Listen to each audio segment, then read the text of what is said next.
Bank note press Dewas में जो vacancy आई है, इसमें पहला पद है आपका वेलफेयर ऑफिसर। इसमें टोटल 1 पदों पे बहाली आई है और इसमें 29,740 रुपया से लेकर 1,03,000 रुपया पर मंथ आपको दिया जाएगा। दूसरा जो आपका पोस्ट है सुपरवाइज़र इंक फैक्ट्री, इसमें भी 1 पद पे बहाली आई है और इसका जो सैलरी आपका 27,600 से लेकर 95,910 रुपया पर मंथ आपको दिया जाएगा। और तीसरा जो आपका पोस्ट है सुपरवाइजरी टेक्नोलॉजी, तो इसमें भी 1 पद पे बहाली आई है और इसका भी सैलरी आपका 27,600 से लेकर 95,910 रुपया पर मंथ आपको दिया जाएगा। इन तीनों पदों के लिए आपका मैक्सिमम जो एज है वो 30 साल से ज़्यादा नहीं होना चाहिए। आपका चौथा जो आपका पद है जूनियर ऑफिसर असिस्टेंट, इसमें 15 पदों पे बहाली आई है और इसका जो सैलरी आपका 21,540 से लेकर 77,160 रुपया पर मंथ आपको दिया जाएगा और इसका जो एज आपका 28 साल से ज़्यादा नहीं होना चाहिए। अगला जो पद है आपका जूनियर टेक्नीशियन इंक फैक्ट्री, इसमें टोटल 60 पदों पे बहाली आई है। और अगला जो पद है आपका जूनियर टेक्नीशियन प्रिंटिंग, इसमें 23 पदों पे बहाली आई है। और अगला जो पद है आपका जूनियर टेक्नीशियन इलेक्ट्रिकल आईटी, इसमें टोटल 15 पदों पे बहाली आई है। अगला जो पद है आपका जूनियर टेक्नीशियन मैकेनिकल एसी, इसमें टोटल 15 पदों पे बहाली आई है।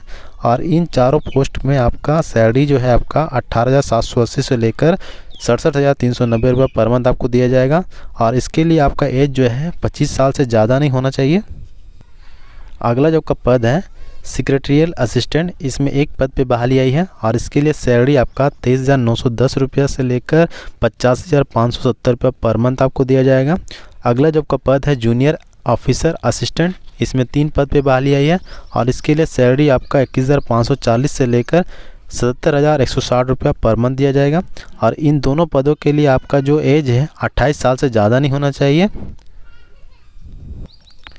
इसका जो आपका ऑनलाइन है 12/5/2021 से लेकर 11/6/2021 तक है। लगभग 1 मंथ इसमें अप्लाई करने का दे रहा है और इसका जो ऑनलाइन आपका पेमेंट करना है वो भी आपका 12/5/2021 से लेकर 11/6/2021 तक रहेगा। और इसका जो स्टेनोग्राफी टेंटेटिव टेस्ट जो रहेगा या टाइपिंग टेस्ट रहेगा आपका जुलाई या अगस्त में होगा। उससे आगे पीछे मतलब पहले नहीं हो सकता, उसके बाद भी हो सकता है। और आपका ऑनलाइन जो आपका एग्ज़ामिनेशन होगा उसका जुलाई अगस्त दिया गया है, जो आपका डेट बढ़ सकता है। पहला जो आपका वेलफेयर ऑफिसर, इसके लिए आपका डिग्री होना चाहिए या फिर डिप्लोमा होना चाहिए, वो भी आपका सोशल साइंस में।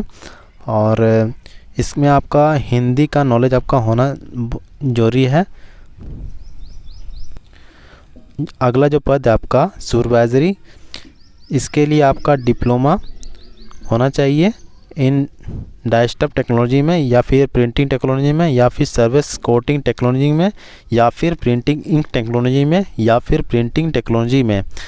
और अगर इसके पास हायर डिग्री भी आपके पास है तो जैसे बीटेक बीएससी इंजीनियरिंग, तो इसके लिए भी अप्लाई कर सकते हैं।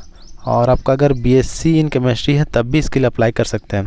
अगला जो पद है आपका सुपरवाइजरी इंफॉर्मेशन, इसके लिए आपका फर्स्ट क्लास डिप्लोमा मांगा गया है और भी आपका आईटी या फिर कंप्यूटर सेक्टर में। अगर आपने हायर क्वालिफिकेशन मतलब बीटेक या बीएससी करके रखा हुआ है इस फील्ड में तब भी इसके लिए अप्लाई कर सकते हैं। अगला जो आपका पद है जूनियर ऑफिसर असिस्टेंट, इसके लिए आपका ग्रेजुएशन मांगा गया, उसमें आपका 55% मार्क्स कम से कम होना चाहिए और कंप्यूटर नॉलेज आपको होना जरूरी है इसके लिए। और इसमें इंग्लिश जो है 40 वर्ड पर मिनट और हिंदी आपका 30 वर्ड पर मिनट, या फिर हिंदी या तो इंग्लिश, दोनों में कोई भी एक होना चाहिए।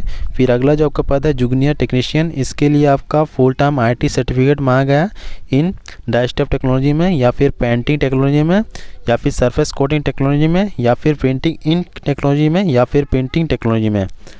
और 1 साल का अपना एनएससी सर्टिफिकेट अभी आपका एनसीबीटी से होना जरूरी है। अगला जो आपका पद है जूनियर टेक्नीशियन, इसके लिए आपका फुल टाइम आईटी सर्टिफिकेट होना जरूरी है और वो भी आपका लिथो ऑफसेट में, मशीन माइंडर में, लेटर प्रेस मशीन माइंडर या फिर offset printing, plate making, electroplating, hard composing, plate maker come इम्पोजिट along with 1 साल का आपका इसके लिए एनएससी NCVT सर्टिफिकेट होना जरूरी है। अगला जो आपका पद है जूनियर टेक्नीशियन, इसके लिए आपका ITI सर्टिफिकेट होना चाहिए, और भी आपका इलेक्ट्रिकल या फिर इलेक्ट्रॉनिक्स में, और भी आपका NCVT से। अगला जो आपका पद है जूनियर टेक्नीशियन, इसके लिए भी आपका ITI मांगा गया है।